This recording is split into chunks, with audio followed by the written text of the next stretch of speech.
y'all? Nary here from Drake Wing Gaming, and some of you may on Twitter the Gaming Drag. Today I'm coming back at you with the Let's Play episode of No More Future. Alright y'all, I've got the automatic saves and everything backing me up here, so we can continue where we left off. You know, the time before last. So there'll be a bit of a jump, but anyway, y'all, let's go ahead and jump right back in, shall we? Alarm chain, you were up, and let's go. Alright. Some clutched their wound and bided their time, awaiting their inevitable end, while others ran off in a panic in a desperate attempt to survive. Absolutely none had simply walked away without so much as a stumble to their gait, and the way that creature spoke afterward, as though chastising him for his failures. Never before or after his death had the android felt so humiliated, mocked, ridiculed. It requires a Herculean deal of strength to rein in his anger as he addresses his superior. What now? Despite the absence of a mouth on his visor, his voice comes through loud and clear, and though many a man would have backed off at the mere sound of it, the canine hardly flinches. That is an excellent question. The man replies candidly. Within his mouth, blood copiously pours out of a bite wound near the lips.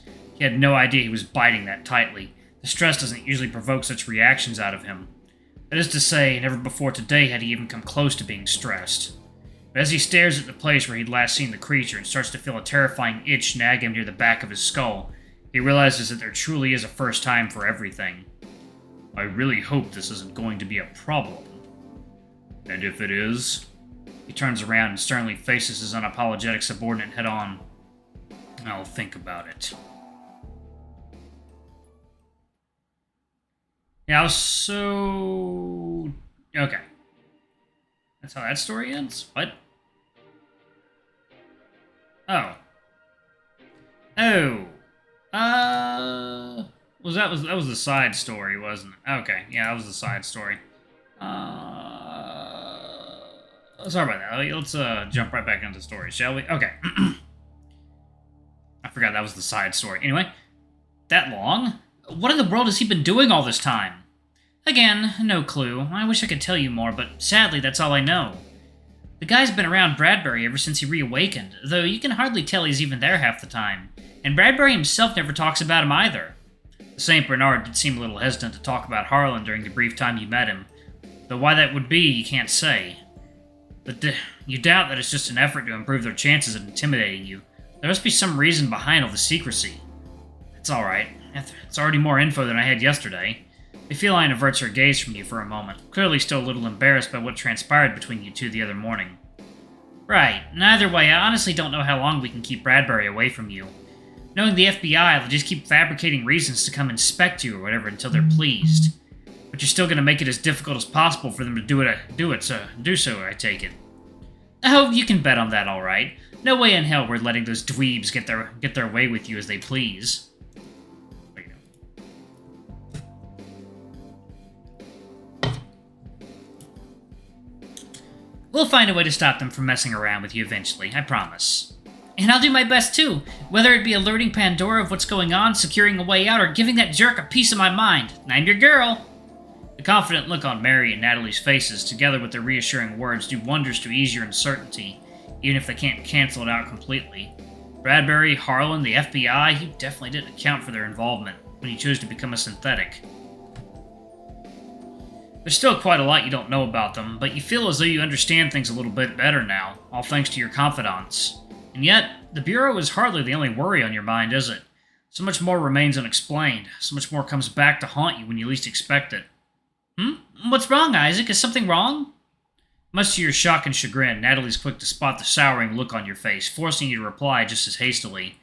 No, You try for a while to come up with an excuse in vain. Every one that comes to mind sounds even more suspicious than the last, and it's hard to focus on the task, too. Your encounter from earlier in the day with that strange entity, the source of your obsession, still plays over and over in the back of your mind, demanding your attention. You still don't know anything about that monster, no idea of what it is or what it can do. And since it appears you can't find a way to dodge this conversation, you might as well bring it up to the two researchers in a way that doesn't arouse even further suspicions. Well, actually, yeah. Can I ask you something completely unrelated? Mary raises an eyebrow at your query, a little surprised by the look on your face as you turn towards her. Sure, I'm all ears. Right, well, Before you tell your friends about what happened, you briefly ponder just how much of it you should share with them in the first place. Opening up with something along the lines of, "I saw a weird shadow demon on the train today and that really freaked me out," might not be the best way to approach this topic after all. You decide to be a little more vague, so as to not give the feline or the Labrador any weird ideas about you. "What do you know about abilities?" The canine's eyes widen to disproportionate amounts as she tries to process your question, and Mary's aren't too far behind. You didn't expect a change this sudden from such a simple question, so you try to ask the two of them if they're alright. Only for your handler to swiftly beat you to the punch. "Hold on, don't tell me. You developed an ability?" What? That is not what you were trying to convey at all. So much for not giving them any weird ideas. "Look, I think you..." "My gosh, it's so amazing! We never knew it was bound. We knew it was bound to happen at some point, but never would have thought you..." "No, stop! I never said that." It takes a while for you to calm down the easily excited Labrador, together with Mary's help. You're not sure what spurred such an overblown reaction from the canine, but at least it didn't take long for her to realize her mistake.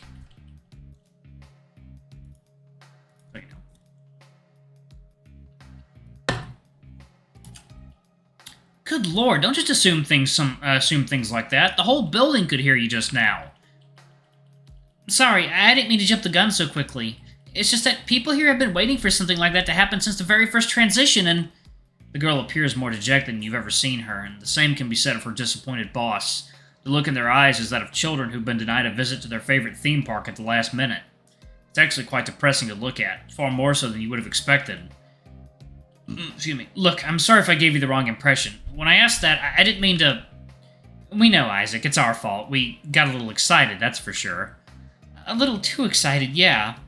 It's just like Natalie said, we spent so long waiting for someone like that to appear. Even I couldn't help but... Waiting for what? For a synthetic with an ability? The woman quietly nods at you, too busy pondering to reply directly. Can synthetics even have abilities? Who knows, but our job would definitely be a whole lot easier if they could. A whole lot easier? What do you mean? Again, Mary's answer is quite delayed. The woman seemingly lost her in her own thoughts, pondering over something that isn't easy to put into words. It's kind of hard to explain. Frankly, anything concerning abilities is... How about you answer, Natalie? The young Labrador is at first surprised by her boss's request, but ultimately she can't help but nod enthusiastically at the thought.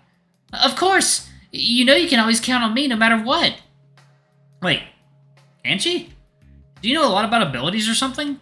A little bit, yeah. I've studied them in depth at college for some extra credits, so I can give you a brief overview if you'd like me to. So that's how she knew everything she divulged with you and your cousin yesterday.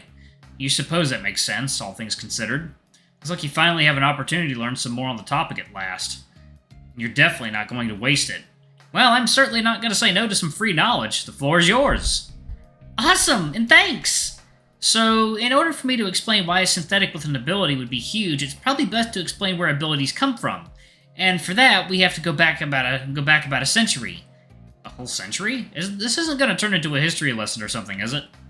Unless she only wishes to talk about one historical event in particular. You mean all the way back to the shift, right? The young woman smiles before continuing her speech, evidently satisfied. Yes, all the way there. I assume you learned about that in school at some point or another. Only the bare minimum. Our history curriculum slowed down considerably after we reached the turn of the millennia, or rather sped up so quickly that it was impossible to learn anything. Mary can't help but reply to your comments with a look of disgust. Of course it would.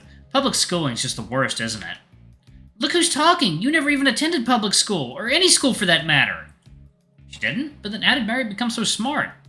Probably a question for another day, you reason, and Mary seems to share your thoughts exactly. Ha!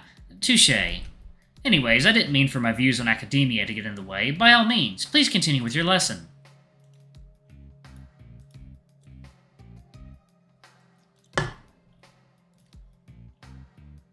After some more needless pouting, as is typical of the very emotional Labrador, Natalie quickly returns to where she left off. Well, seeing as though you were a little unprepared, would you mind a quick refresher on the topic? Of course, I don't mind. Great! I'm happy to see you looking so excited. Now, I know this is going to sound a little dramatic, but everything sort of happened so fast, it was over before it even began. Around 100 years ago, on a seemingly random day, asymptomatic people all over the world suddenly and inexplicably underwent rapid physical mutations. Nearly every human being on the planet began to take on animal characteristics, seemingly at random, rapidly turning into what we now call humans. And when I use words like suddenly, inexplicably, and at random, I mean that. Everything happened so fast, no photo, video, or record of the changes has ever been found. It's one of the greatest mysteries of our generation for a reason. Wait, were there not cameras around? Like, video cameras? Surely there was someone on video camera who saw that. Unless she just means, like, personal cameras. I see. Do you know what caused it? Nobody does. There are tons of theories as to how the shift originated, but none of them were ever proven. Some say a science project gone terribly haywire. Others a virus of unknown origin. Some even believe in alien intervention or in some kind of natural phenomenon similar to global warming or an ice age. But each theory is just as baseless as the last. To this day, no one knows for sure what the shift even was. You eagerly await further elucidations from your canine handler, but after some more time spent in complete silence, you eventually realize that this is literally it. That's it? That's all you can say about the shift? Hey, if we knew anything more about what happened, it wouldn't be a mystery. I'm sorry if you were expecting more from me. Unfortunately, that's about all the knowledge I have on the topic. Quite disappointing indeed. You don't feel like you learned all that much compared to what you already knew or imagined previously. You always wondered what it must have felt like growing up, to one day wake up and realize that your body's no longer the same as it was just a moment before. Or how it would feel to realize that while going to school or to work, or while looking at your mom, your dad, your child, all of whom will no longer look the same as they did in your memories. It's been a nightmare. Wanting to leave these dark thoughts behind, you try your best to forget about this tangent and focus on Natalie once again. So, what does the shift have to do with the abilities? Well, everything actually. After all, abilities as we understand them today were completely unheard of before the shift. The realization was slow, as this change only affected a very small amount of people, but once these users figured out the true extent of their superpowers, the rest of the world was quick to find out as well. That too doesn't sound like it went over well. The past sure was a scary place. All of a sudden you notice Mary trying to butt in with the conversation again. Well, we can definitely say that the shift and abilities have one thing in common. Neither of them makes one lick of sense. Why I was born a cat instead of a snake or an antelope? Why did I never develop an ability compared to the guy in 200 million who did? Not a single geneticist, psychologist, or researcher in any field can tell. It's practically a lottery.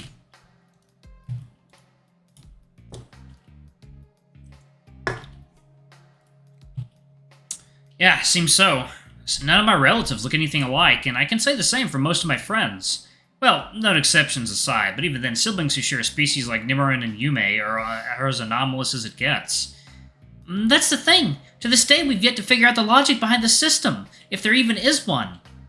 And abilities make just as little sense as the species we're born with. Whether you have one or not, and even what type of ability you get, is completely arbitrary. And while we can clearly see the impact they have on the world around us, it's almost impossible to study them, scientifically or otherwise. Water conjured with abilities will seep into the soil and nurture the plants, only to fade away into nothingness as soon as you look away. Fire will warm you and stave off hypothermia, but your body won't seem any warmer to a thermometer. Abilities are real, that's certainly undeniable, but they're just as fickle and impossible to measure or record. No wonder people used to call them magic way back when. And yet they decided to figure out the truth behind human souls and eternal life before fully understanding them, or the shift. Definitely a weird choice of priorities, that's for sure. Unless, of course, this was deliberate on the feline's end. So, abilities don't have a scientific explanation. Is that why you're so interested in them? Both Mary and Natalie smile at your quick deduction. My personal theory is that both the shift and abilities don't have a biological explanation, but a metaphysical one.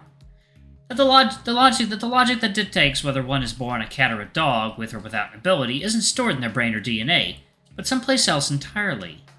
A metaphysical explanation? Like, someplace else entirely? Alright, y'all, I'm gonna pause it right there. Thank you all so much for watching. Don't forget to like, comment, subscribe, ring that notification bell, and check out our Patreon if you can. It always helps. Before I go, I'm gonna give a quick shout out to our lovely bronze tier patrons. Thank you all for all you do for the channel. We greatly appreciate your support. Thank you to our silver tier patron, Cade Silvermoon. Thank you for going a bit above and beyond. It's greatly appreciated. Anyway, if y'all want to get your names in the credits, get access to all of our not safe for work contents as little as $5. Alrighty, I love you all, and I'll see y'all in the next video. Bye-bye!